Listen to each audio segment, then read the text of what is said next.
That was wonderful. So tonight we're going to talk about, it was up here, the mysterious nature of care. No, we're not. We're not. That's why I took it down. Got it. So the mysterious ways we nurture life. There you go. Yes, expect it to be lively, right?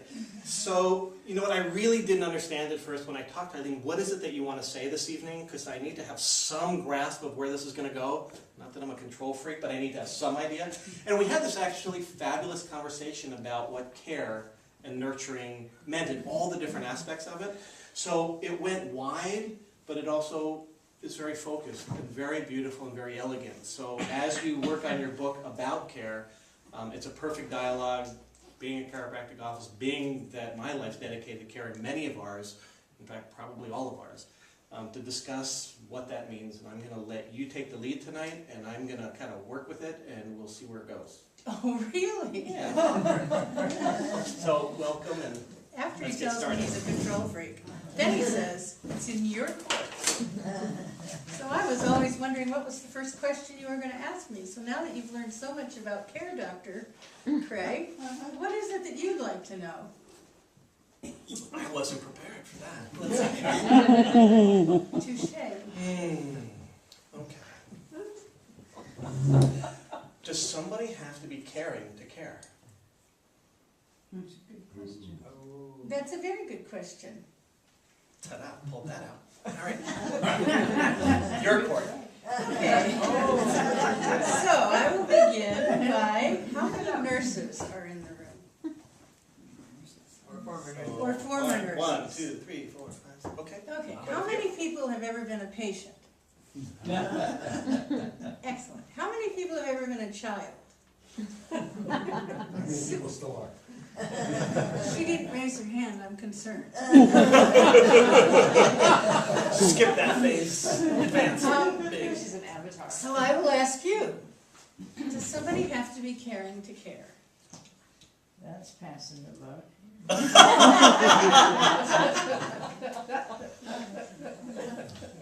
Well, what do you Or think? facilitating a dialogue. Yes. You have to be empathetic, and not everybody is empathetic.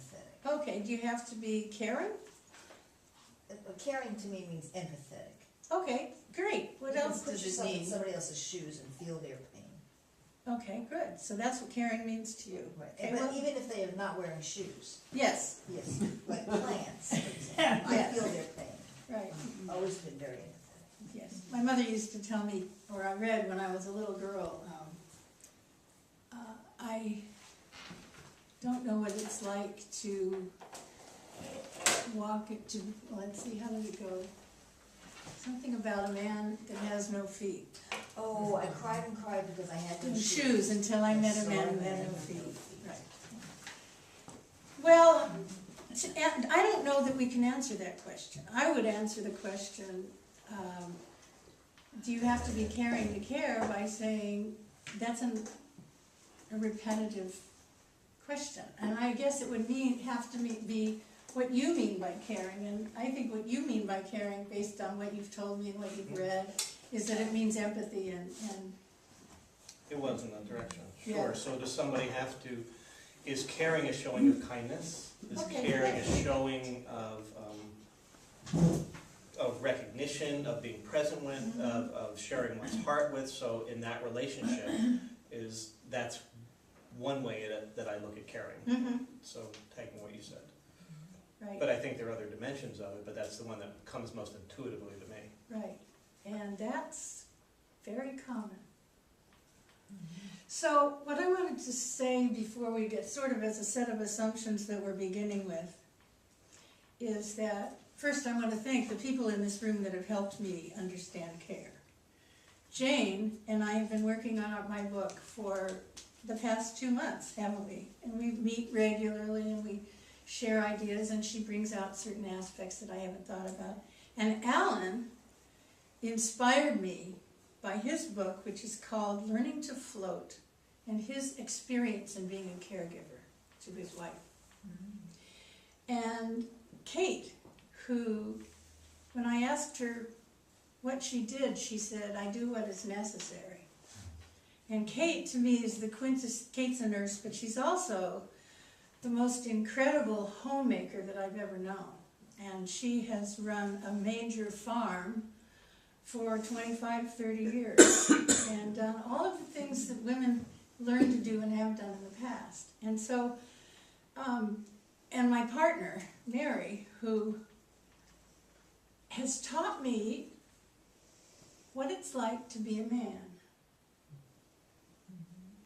And by that I mean, never in my life, until this very recent time, have I ever not been concerned about my environment and the surroundings and things, whether we had enough food, whether we had enough money, whether the garbage got taken out, whether the laundry got done. I've never had to worry about those. I've always had to be concerned about those things.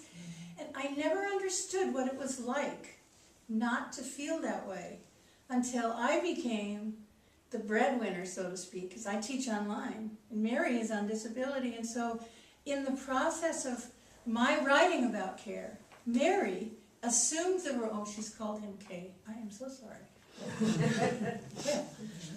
Yeah, Kay has become the caregiver in our house. She has become the homemaker. She does all the cooking, and it took me a month to get over feeling guilty that I wasn't doing any cooking. I wasn't doing half the cooking, I wasn't doing half the housework, I wasn't doing half of anything, because I'm teaching full-time online pretty much. And suddenly I realized what an incredible relief that was. It was like air coming under my wings, and I had no idea how much that constant concern and involvement was part of my life. So I want to say a couple of things before we get into the real discussion about care. I was trying to think about what this was like. And this is going to sound kind of odd, but I feel a little bit like Barack Obama talking about racism for African Americans. Because Barack Obama is African and American, but he doesn't have the same culture as people who were children of slaves in this country. Well, I have to confess that besides the fact that I worried a lot about being a homemaker, I'm really lousy at it. I was not one of the folks that learned it from their mom. My mother said, my mother was an Irish Catholic born in a home with no floor, moved to this country, became enamored with the flapper lifestyle, and she sort of became upwardly mobile. And so when I was a little kid, she said, don't learn how to do housework. You'll be doing it all your life. Well, let me tell you something. I can't organize my way out of a paper bag. Carol will tell you. Because Carol and Craig are on the board of Transition Whitby with me, and I can do tasks, but don't ask me to organize a major event. I can't, because I never learned what women know about how you run a house and multitask in all those ways that women know how to multitask, because they have to do it from the time they're small. Kate was picking beans with her mother when she was 4 years old. I was playing with dolls. I was playing teacher, not nurse, by the way. So every one of us has a different experience of caring. And there are reasons why most of the men, when I studied care, told me that caring was something that humans do. And though caring and these were nurses, these were either LPNs or nurses' aides, and that their job was their job description.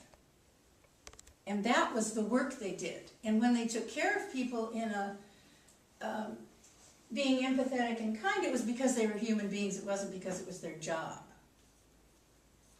Now, most of the women that I talked with that were nurses and patients, there was no split.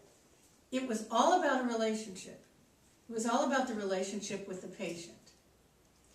And it wasn't that the men didn't have relationships with the patients, it's that they thought about it in a very different way. They thought about offering a drink of water as an act of empathy. The women thought about offering a drink of water as a part of preventing dehydration. And it was an act of caring. But for them, it was completely intertwined in the process of doing the work. So the reason I mentioned Barack Obama is that, A, I'm a woman, and basically, I'm really lousy at doing home. I've had to learn what it was, what all the aspects of caring that women do, I learned from the women that I know. I have no intuitive sense about, I'm very empathetic. I learned how to do that, but I never learned how to do the kind of groundwork that is really part of caring. So is caring a verb or an adverb? Is it an action or a description? Well, it depends on who you ask. It's both.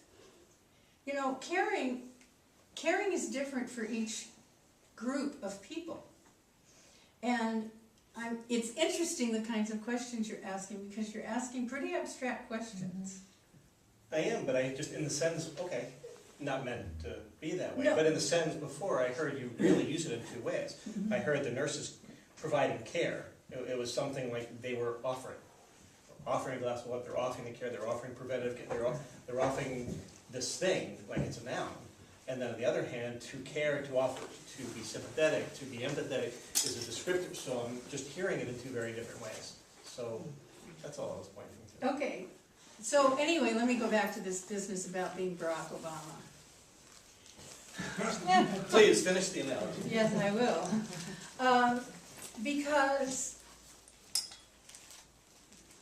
and it's also about talking to a mixed group of African Americans and Caucasian people. The women and men in this room do not see care the same way. And I would suggest that most of the men in the room think they understand what care means to women.